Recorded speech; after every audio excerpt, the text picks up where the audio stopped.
Ciao. Geekdom and technology is poised for a huge leap forward. And its name, the Internet of Things. So what is this Internet of Things and why should you care? Well, pretty much on the same page on that. I think we are, yeah. Well, we're also moving on to a different page now, though. Because that's how it goes, man. It's just like that. It's like that quick. It's like that guy who used to read the phone book really fast, who I may have just made up right now. Bryan Chaffin's here with us, everybody. Bryan Chaffin, he is, of course, the editor-in-chief of the Mac Observer. TMO, the Mac Observer. Hey. Is there something else you want to tell people about? Is there anything? Because I just, I go with the big job. But is there other stuff you want to send people to? Other stuff you want people to know about? Well, I have a long updated blog over at geektells.com. That's okay. GELLS.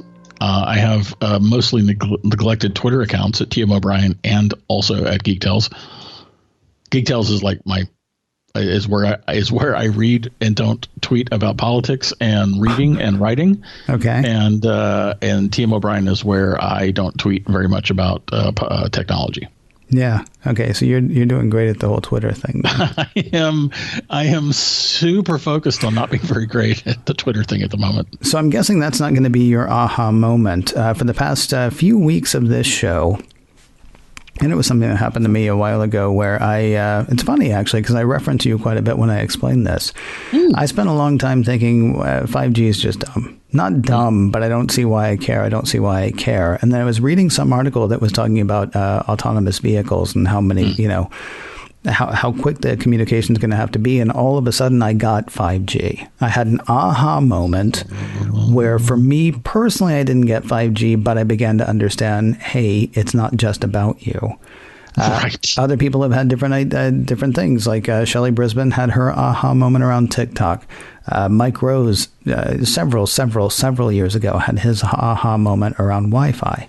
And so I put the question to you: Is there a technology that came along and you looked at it and you thought, I guess, and then later you had an aha moment, like, oh, okay, now I get why.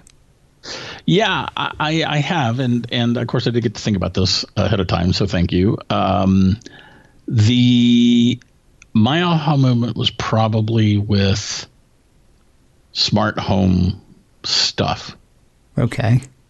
And it seems great. That's cool. I can have my computer or my iPhone or something, whatevs, control my lights. That's really nifty. Yeah. And my aha moment for that was for scenes and location triggered scenes. Okay. So you mean give me an example. Leaving my house. Yep. All the lights go off. Porch lights go on. Okay. That's in case I didn't remember to set them, before I left. And then when I arrive, I've got a light that comes on in the house, and again the porch lights go on. That's just in case for some reason they didn't come on when I left. Okay. Right. So I've got a welcoming house. I'm not doing anything about it. I'm not thinking about it. Everything is nice and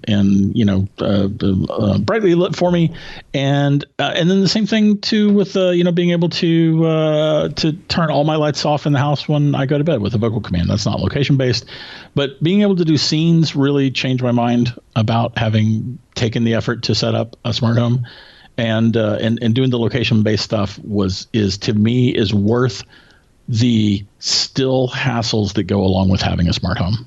What right now? Well, I'm glad you asked. Right now, I've got a bulb that needs to be replaced in my kitchen. Okay.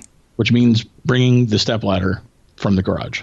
Okay. And that's super difficult. I'm kidding. It's not difficult at all, but I haven't done it. And so because of that, I'm having to actually get this, dude. I'm having to turn my kitchen lights on and off with a switch like an animal. Because I need to not only replace the light, I then need to set up the new light. Mm-hmm. I need to delete the old one. I need to install the new one, and I need to add the new one to the Home app, because I am all HomeKit stuff. Period. I'm not doing Alexa or Google. Yeah. And then I need to turn around and also add them to my various scenes. That's kind of a hassle. Totally worth doing. See, that was the question I was going to ask you. Actually, is all of your stuff HomeKit? Because What's funny is I've sort of had a reverse aha moment of I wanted everything to be smart. And luckily, I didn't have the money to actually do it, because then I started learning about some of the security issues around it, and they kind of freaked me out. I am also a little bit freaked out every now and then by the possibility of, if something happens, whatever backend is hosting whatever thing, that, one day my stuff just might not work. Yeah, I try to do everything local. Okay. As a matter of fact, I don't think I would do. I'm not. So if I get I want security cameras. Okay. I need security cameras, unfortunately, and I found one. I just haven't actually pulled the trigger yet. But my point is, I found one that records everything locally, doesn't record it to the cloud, right, and it streams locally to my phone, not through the cloud. Well, it does, obviously it's going through servers, but it's not going to a central server and then out to my phone. It's actually going from the device to my app. All right, wait a minute. How is it not? Where is it going that you trust that? So I don't know, you leave your place in Silicon Valley, and please tell us exactly what time, because we need to know how long it's going to take to get there and how long it's going to take you to get back. You go to San Francisco, and all of a sudden you want to check and make sure Major Rocket, I can't remember your dog's name, I apologize. Commander Ichabod. You want to make sure Major Rocket is doing okay. And so you go and you check your camera there. Where is that video going that you feel safe about it, and yet you're able to access it from, about 25 miles, so 3.5 hours away? The device is acting as the server rather than sending my data to a company server and then sending it out to my app. Okay. I won't do it if I can't do that. I won't do smart locks unless they are totally controlled locally, because I'm way too paranoid about that. I had someone break into my garage by using just a scanner, because I've got this place. The place I live in is rented. The garage door opener is old. Okay. And someone has, there are devices out there that'll just scan the frequencies until it can open it up for you. And they open up my car the same way. Ah, right? Boo. Yeah, boo. Right. Boo. Yeah, that's terrible. Yeah, it is terrible. And I don't want door locks that could be subject to like a honeypot attack, where everything is controlled from a central server. I don't like that. I also just don't like the idea. It's because of that episode of Max Headroom, 20 Minutes into the Future. I don't know if you remember that one, but basically Edison Carter ran afoul of somebody. I can't remember if it was hackers or the government or who, but all of a sudden he couldn't go anywhere or do anything because everything was tied into, somebody else's control mechanism, which the problem that I have is that sounds very like, Big Brother's coming for me, 1984 kind of stuff, except it's just stuff that can happen. I mean, it's stuff that can actually physically happen at that point. And I don't think anybody would be after me trying to do that, although certainly that's possible. It really just seems more likely that somebody would try to take down, ABC Lock, Co. Correct. Or whatever. And then they turn around. It's like when the script kiddies, when the local thugs, the local crooks can turn around and use that information to get into random houses. Right. That's when it becomes an issue. I also am not worried about someone targeting me, but I don't want to be essentially a random target in the future. Yeah.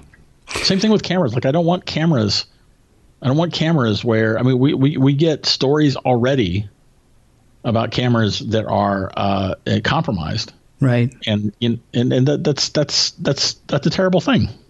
So your aha moment is how this is all good now. Is that correct? Well, no. My aha moment was the things that I am comfortable with. The ways that they can be used that make the hassles of doing it worth the effort. Yeah. Yeah. You see, that's the thing. When I was first excited about it, it's because there was little things. Like the day that I decided I wanted everything in my house to be smart, and I may have told this story here, I can't remember. I lived on the second story of a place, and my washer and dryer were in the basement.